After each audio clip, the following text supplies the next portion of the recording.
Août 2003, alors que je passais mes journées avec mon père à son travail et que le soleil commençait à se coucher, il m'amena dans un magasin cash car il avait des choses à acheter.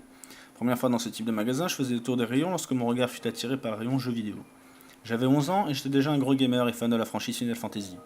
J'avais la PlayStation 2 mais pas Final Fantasy X qui était sorti 2 ans auparavant.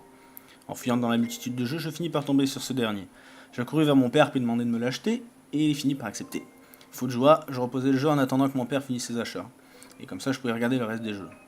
Puis mon père me rejoignait et me demanda à quel prix était le jeu, mais impossible de le retrouver.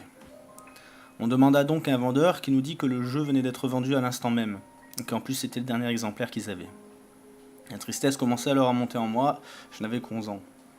Mon père demanda au vendeur s'il n'avait pas d'autres jeux du même type. Le vendeur sortit de ses rayons un jeu dont je n'avais jamais entendu parler et m'expliqua qu'il s'agissait d'un jeu mélangeant les univers de Disney et Final Fantasy. Ce fut la première fois que j'entendis parler de Kingdom Hearts. Ce n'est qu'une fois rentré que je m'empressai d'allumer la console et de lancer ce fameux jeu qui piquait ma curiosité petit à petit. Et c'est sur une musique magnifique ainsi qu'une intro à me couper le souffle que j'entrai dans le monde imaginaire de Kingdom Hearts. Nous contrôlions Sora, un jeune homme qui rêve d'aventure et vivant sur une île en compagnie de ses amis Riku et Kairi. Ils rêvent tous ensemble de partir découvrir le monde au-delà de leur île, partir à l'aventure.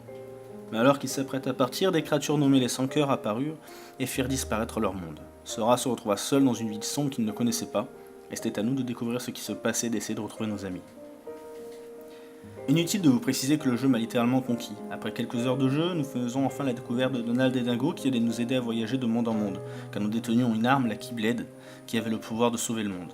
Le jeu était un action RPG, on pouvait donc interagir avec le décor et combattre à coups de magie, d'attaque physique ou d'invocation, tout en découvrant ou redécouvrant les mondes de Disney retranscrits fidèlement, tels qu'Alice au Pays des Merveilles, Aladdin, Peter Pan et tant d'autres.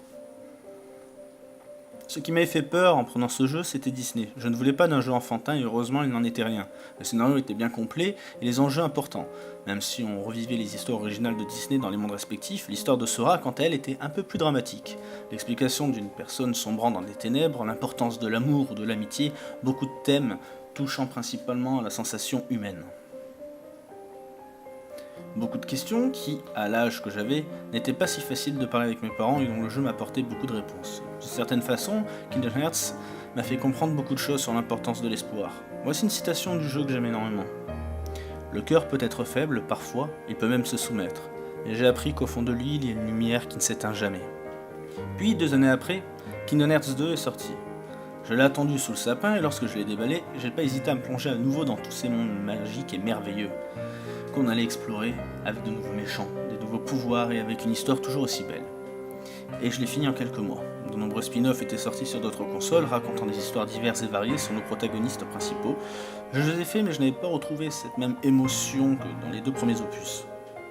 Lorsqu'un jour ils annoncèrent Kingdom Hearts 3, il aura fallu attendre ce début d'année 2019 pour enfin retourner botter le cul des Sans-Cœurs et peut-être avoir une fin, qui sait.